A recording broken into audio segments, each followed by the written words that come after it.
தமிழ் பேசும் அனைத்து நல்ல வணக்கம். மீண்டும் ஒரு முறை தமிழ் டெக் செய்திகளை உங்களை சந்திப்பதில் மிக்க மகிழ்ச்சி. இன்றைய டெக் நியூஸ்ல முதல் நியூஸ் என்னன்னு பார்த்தீங்கன்னா, இந்தியாவை சார்ந்த சுபான்ஷு சுக்லா கிட்டத்தட்ட 40 வருடங்களுக்கு அப்புறமாக விண்வெளிக்கு போன இரண்டாவது இந்தியர் அண்ட் முதல் இந்தியர் ISSல போயிருக்காரு. இவர் கூட மற்ற நாட்டை சேர்ந்தவங்களும் போயிருக்கிறாங்க. ஓவராலா 4 பேர். இவங்க எல்லாருமே சேர்ந்து பல்வேறு விதமான எக்ஸ்பெரிமெண்ட்ஸ் வந்து அங்கே செய்ய போறாங்க. அதில் குறிப்பாக வந்து பார்த்தீங்கன்னா 2 வார காலத்தில் 60 சயின்டிஃபிக் எக்ஸ்பெரிமெண்ட்ஸ் வந்து பண்ண போறாங்க.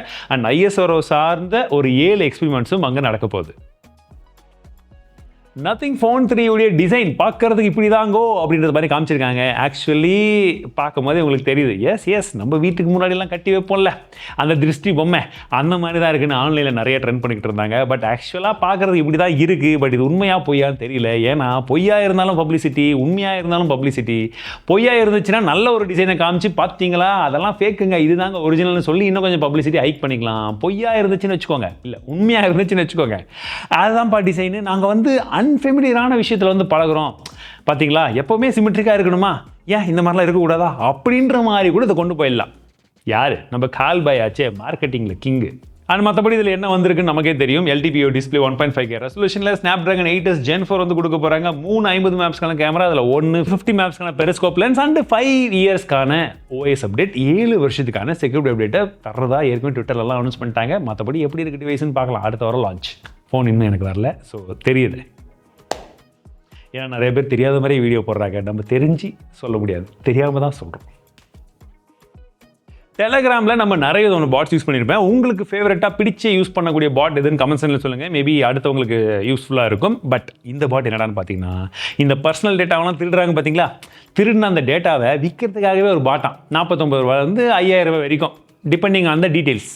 அவன் ஃப்ரீயாகவே லீக் பண்ணியிருக்கிறானுங்க டேட்டாவை. காசை கொடுத்து வாங்குறீங்க நீங்கள், என்ன சொல்கிறது, கரெக்டு தானே? ஸோ ஆப்பிள் வந்து பார்த்தீங்கன்னா AI ரேஸில் கடைசியில் தான் இருக்கிறாங்கன்றது நம்ம எல்லாருக்குமே தெரிஞ்ச விஷயம் தான். அதில் இப்போ பார்த்தீங்கன்னா புதுசாக ஏதாச்சும் ஒரு AI கம்பெனி வாங்கிடலாமா அப்படின்ற ஒரு போட்டியில் இருக்காங்க. Perplexity அப்படின்னு சொல்லக்கூடிய கம்பெனி, நம்ம அரவிந்தன் வந்து அந்த கம்பெனியை வந்து வாங்குறதுக்கு பிளான் பண்ணிட்டு இருக்காங்களா. எவ்வளோக்கு? $14 பில்லியன். லாஸ்ட் டைம் அவங்க வந்து பார்த்தீங்கன்னா $3 பில்லியன் வந்து பீட்ஸ் வந்து வாங்கியிருந்தாங்க. ஆஃப்டர் அ லாங் டைம் ஒரு பெரிய இன்வெஸ்ட்மெண்ட்டை ஏஐயில் பண்ணுறதுக்கு முயற்சி எடுக்கிறாங்க. வேறு வழியே கிடையாது. ஏன்னா ஏஐயில் இவங்க தான் ரேஸில் பின்னாடி இருக்காங்க. இப்போ இந்த Perplexity வாங்கினா இமேஜ் கொஞ்சமாக மாறுமா, ஏஐக்குள்ளே இன்னும் கொஞ்சம் பயங்கரமாக என்ட்ரு ஆகலாமா அப்படின்ற ஒரு பிளானிங்கில் போய்கிட்டு இருக்காங்க போல். All the best. ஏன் ஆல் தி பெஸ்ட்னா, இவங்களுக்கு போட்டு இவங்க மட்டும் கிடையாது, மெட்டாவும் களத்தில் இறங்கியிருக்காங்க. மார்க் மாம்ஸ் களத்தில் இறங்கினா என்ன ஆகுன்னு உங்களுக்கே தெரியும். இன்ஸ்டாகிராம், வாட்ஸ்அப்பை பற்றியெல்லாம் நான் சொல்லி தான் உங்களுக்கு தெரியணுமா? ஸோ அடுத்ததாக சைனாவில் வந்து பார்த்தீங்கன்னா ஒரு குட்டி மாஸ்கிட்டோ, குட்டினா இவ்வளோ பெருசுன்னு நினைக்காதீங்க, இது அமேசான் காடுகளில் இருக்கக்கூடிய அற்புத மாஸ்கிட்டோ மாதிரி கொஞ்சம் பெருசு. ஏன்னா 1.3 2 சென்டிமீட்டர் இருக்குமா. அப்புறம் எங்கே இது மஸ்கிட்டோ, கரப்பாம்பூச்சின்னு வச்சுருந்துருக்கலாம். ஏன்னா டிசைன் அந்த மாதிரி இருக்கும் போல். சரி, விங்க விரிச்சா வந்து பார்த்தீங்கன்னா 3 சென்டிமீட்டர், வெயிட் வந்து பார்த்தீங்கன்னா 0.3 கிராம்ஸ். உண்மையாவா? But this is far marvellous, fantastic. Chinese people are doing wonderful job. இது வந்து பார்த்தீங்கன்னா National University of Defence Technology வந்து உருவாக்கியிருக்காங்க. எதுக்குடான்னு கேட்டிங்கன்னா, டைட்டான ஸ்பேஸில் கூட ரேடார் கண்ணிலே படாமல் உள்ளே போயிட்டு இன்ஃபர்மேஷனை கேதர் பண்ணிட்டு தபால் வெளியே வந்துடும். எந்த இதுவும் பிரச்சனையும் கிடையாது, யாருக்குமே ப்ராப்ளம் கிடையாது. எத்தனை கொசு நம்ம ஊருக்கு வரப்போகுதுன்னு தெரில.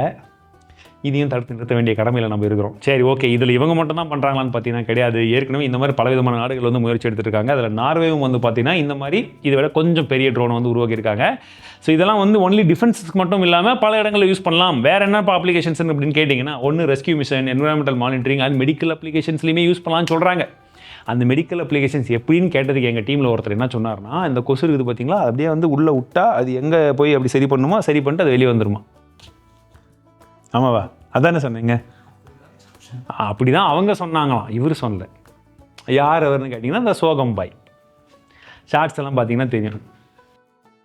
ஸோ இந்தியா வந்து பார்த்தீங்கன்னா இன்னொரு ட்ரோனை வந்து இப்போது லான்ச் பண்ணியிருக்கிறாங்க. பார்க்குறதுக்கு சூப்பராக இருக்குது. என்னடான்னு பார்த்தீங்கன்னா, ட்ரோனில் அப்படியே கன்று, அதுவும் எப்படி AK-203 அசால்ட் ரைஃபிள். அதை வச்சு பறக்க விட்றாங்க. மேலே போகிற பலூனை சுட்டு தள்ளுது. சக்ஸஸ்ஃபுல்லாக வந்து போயிடுச்சு. அது லோ ஆல்டிடியூடில் இப்போதைக்கு வந்து டெஸ்ட் பண்ணிட்டு இருக்காங்க. ப்ரிசிஷன்ஸ் எல்லாம் நல்லா இருக்குது. இது வந்து பார்த்தீங்கன்னா கவுண்டர் டெரரிசம் அண்டு அர்பன் வார்ஃபேர்லாம் வந்து யூஸ் பண்ணுறதுக்கு இது பெட்டராக இருக்கும் அப்படின்ற விதத்தில் சொல்லிட்டு இருக்காங்க. ஸோ எந்த கம்பெனி உருவாக்கியிருக்காங்கன்னு பார்த்தீங்கன்னா, பாரத் சப்ளை அண்ட் சப்போர்ட் அப்படின்ற கம்பெனி தான் இதை உருவாக்கியிருக்காங்க. ஸோ இது வந்து இந்தியா தான் முதல் முறையாக பண்ணுறாங்கன்னு கேட்டிங்கன்னா கண்டிப்பாக கிடையாது. ஏற்கனவே ரஷ்யா, உக்ரைன் வாரெல்லாம் போயிருக்கு இல்லையா, அங்கேயும் ட்ரோன்ஸ் எல்லாம் நிறைய யூஸ் பண்ணிக்கிறதா சொல்கிறாங்க. ஸோ இனிமேட்டு வரக்கூடிய காலங்களில் போரெல்லாம் எப்படி நடக்கும் அப்படின்னா இந்த மாதிரி தான். ஸோ DOR TV நிறைய பேர் ரிவ்யூ கேட்டுட்டு இருந்தீங்க. நான் ஏற்கனவே டெக் நியூஸ்லேயே சொல்லியிருந்தேன் லாஸ்ட் டைம் இதை பற்றி பேசும்போது, இதை பற்றி நம்பி தயவு செஞ்சு யாரும் வாங்காதீங்க அப்படின்னு சொல்லிட்டு இப்போ கிட்டத்தட்ட பாருங்கள் 6 மாதம் கூட ஆகலை, கடையை மூடிட்டு கிளம்பிட்டாங்க. வாங்கினவங்களுக்கு டிவி ஏதோ காசு கட்டாமல் வந்தால் டிவி மிச்சம், மற்றபடி சர்வீஸ் எல்லாம் ஒன்றுமே கிடையாது. அண்ட் ரீசெண்டாக நம்ம இந்த மெட்டா கிளாஸ் ஸ்மார்ட் ஏஐ கிளாஸை பற்றி வீடியோ போட்டிருந்தோம் தெரியுங்களா? இந்தியாவில் லான்ச் ஆகிறதுக்கு முன்னாடி யூஎஸ்லேருந்து இம்போர்ட் பண்ணியிருந்தோம். ஸோ அந்த கிளாஸுக்கு போட்டியாக யாருமே இல்லையா அப்படின்னு சொல்லி கேட்கும்போது இங்கேயுமே ஷாமி உள்ள குதிக்கிறாங்க. ஷாமி அஃபிஷியலி அவங்களுடைய first smart glass AI glass வந்து சைனாலி அன்வீல் பண்ணியிருக்காங்க. ப்ரைஸிங் எவ்வளோ தெரியுமா? அதில் பாதி, அது 50,000னா இது 23,000. அந்த ப்ரைஸிங் வந்து அன்வீல் பண்ணியிருக்காங்க. 12 மேப்ஸ்க்கான கேமராவோட உங்களுக்கு live translation, camera recording, battery 8 மணி நேரம், இந்த மாதிரி பல விதமான விஷயங்கள் இதெல்லாம் இருக்கான். உங்களுக்கு வேணும்னா சொல்லுங்கள், கண்டிப்பாக இம்போர்ட் பண்ணி வீடியோ போடுறதுக்கு நான் ட்ரை பண்ணுறேன். அடுத்த முக்கியமான செய்தி என்னன்னு பார்த்தீங்கன்னா, மோஸ்ட் விசிட்டட் பைரசி சைட் எந்த நாட்டிலேருந்து வருது அப்படின்னு சொல்லி கணக்கெடுத்திருக்காங்க. அதில் அதிகப்படியாக எந்த நாட்டிலேருந்து வராங்கன்னு பார்த்தீங்கன்னா அமெரிக்கா.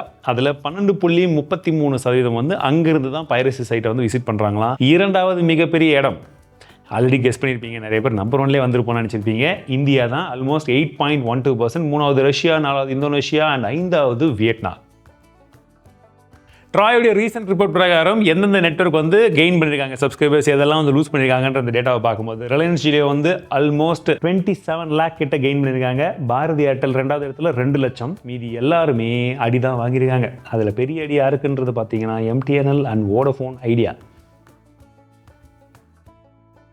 கூகுள் அவங்களுடைய Gemma 3 வந்து ஒரு 3 மாதம் முன்னாடி அறிமுகப்படுத்தியிருந்தாங்க. பட் இப்போ அஃபிஷியலி வந்து ரோல் அவுட் பண்ணிட்டாங்க. யார் வேணாலும் யூஸ் பண்ணிக்கலான்ற பேரில். இது வந்து பார்த்தீங்கன்னா ஆஃப்லைன் கேப்பபிலிட்டியை வந்து கொண்டு வரும். ஆனால் என்ன பெரிய அட்வான்டேஜ்னா, இது ஒரு ஸ்மார்ட் ஃபோனில் கூட ரன் ஆகுமா? வெறும் 2 GB 3 GB ரேம் இருந்தால் கூட ஆஃப்லைனில் இந்த ஏஐ மாடலை நம்மளால ரன் பண்ண முடியும். யோசிச்சு பாருங்க, நம்ம ஃபோன்லேயே ஒரு ஜாவஸ் அப்படின்னு சொல்லி பேசிட்டு போயிட்டே இருக்கலாம். இன்டர்நெட்டே இல்லைனா கூட செம்மையாக இருக்கும்ல.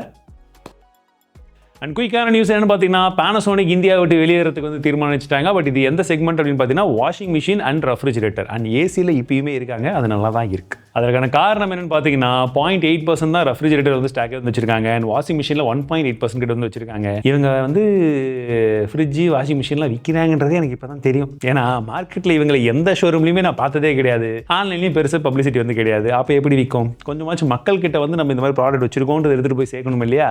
அதை இவங்க மிஸ் பண்ணிட்டாங்க. ஸோ காம்படிஷன் ஹெவியாக இருக்கிற காரணத்தால் நாங்கள் மார்க்கெட்டில் வெளியே போகிறோம். ஸோ இருக்கிற ஒரு சில டிவிஷன்ஸில் எதெல்லாம் சக்ஸஸ் இருக்கோ அதில் மட்டும் கான்சன்ட்ரேட் பண்ண போகிறோன்றது போல சொல்லியிருக்காங்க. உங்களுக்கு Panasonicல எந்த ப்ராடக்ட் இது வரைக்கும் நீங்கள் யூஸ் பண்ணியிருக்கீங்க இல்லை பிடிச்சிருக்குன்றதை கமெண்ட்ஸில் சொல்லுங்கள். ஸோ அடுத்தது AskMrTT நீங்கள் என்ன கொஸ்டின் இருக்குன்னு பார்த்தீங்கன்னா, பாஸ்வேர்ட் மேனேஜர் யூஸ் பண்ணுறது சேஃபா ப்ரோ, நீங்கள் யூஸ் பண்ணுறீங்களான்னு கேட்குறாங்க. ஆக்சுவலி பாஸ்வேர்ட் மேனேஜர் யூஸ் பண்ணுற கட்டாயத்தில் இருக்கும். இல்லாட்டி என்னென்னா, முன்னையாச்சும் பரவாயில்ல, ஒரு 10 வருஷத்துக்கு முன்னாடி எல்லாம் பார்த்தீங்கன்னா ஒரு 10 அக்கௌண்ட் வச்சுருந்தாலே மேக்ஸிமம். அதனால் என்ன பண்ணுவோம், ஒவ்வொன்றுக்கு ஒரு பாஸ்வேர்ட் வைக்கலாம் மேபி. ஓகேங்களா? இப்போ நம்ம அப்படியே யூஸ் பண்ணுறோம். ஏகப்பட்ட அக்கௌண்ட்டுக்கும் ஒரே பாஸ்வேர்டை போட்டோன்னு வச்சுக்கோங்க, ஒன்றுத்தில் லீக் ஆச்சுன்னா எல்லா இடத்துலையும் மாறிடுது. அப்போ நம்ம தனித்தனி பாஸ்வேர்டை போடணும். அந்த பாஸ்வேர்டுமே I love you 123, I love my India, password 123 இந்த மாதிரிலாம் போட்டால் கம்பல்சரி மாட்டிக்குவோம். அப்போது கொஞ்சம் காம்ப்ளிகேட்டடாக அந்த 16 டிஜிட் கோடோ 12 டிஜிட் கோடோ ஆல்ஃபா நியூமெரிக்கெல்லாம் போடும்போது அது கொஞ்சம் சேஃபாக இருக்கணும். அதை போட்டு நம்ம கையில் எழுதியோ ஞாபகம் வச்சுக்க முடியுமானா அது ரொம்பவே கஷ்டம். அப்போ பாஸ்வேர்ட் மேனேஜர் அப்படின்றது ஓரளவுக்கு சேஃபாக இருக்கும். அதுலேயுமே எதை யூஸ் பண்ணுறோம், ப்ளஸ் அந்த பாஸ்வேர்டு என்கிரிப்ஷன் எப்படி இருக்குது, அதை நீங்கள் எங்கே சேவ் பண்ணுறீங்க அப்படின்றத பொறுத்து. ஸோ இது உங்கள் கேள்விக்கான பதில். ரெண்டாவது வந்து பார்த்தீங்கன்னா, நீங்கள் யூஸ் பண்ணீங்கன்னு கேட்குறீங்க. அஃப்கோர்ஸ் வேறு வழி இல்லை, யூஸ் பண்ணுறேன். ஸோ இந்த மாதிரி டெக்னிக்ஸ் கண்டிப்பாக உங்களுக்கு பிடிச்சுன்னு நினைக்கிறேன். பிடிச்சிருந்தா மறக்காம லைக், ஷேர், சப்ஸ்கிரைப் பண்ணிக்கோங்க. அண்ட் இன்ஸ்டாகிராம் கிவ்வே வின்னர்ஸ் யார் என்னன்றதை நம்ம ரூல் பிரகாரம் கரெக்டாக எப்படி சொன்னோமோ, என்னைக்கு சொன்னோமோ அன்னிலேருந்து அனௌன்ஸ் பண்ணிட்டு இருக்கோம். இன்ஸ்டாகிராமில் ஃபாலோ பண்ணிக்கோங்க அப்டேட்ஸ்க்கு.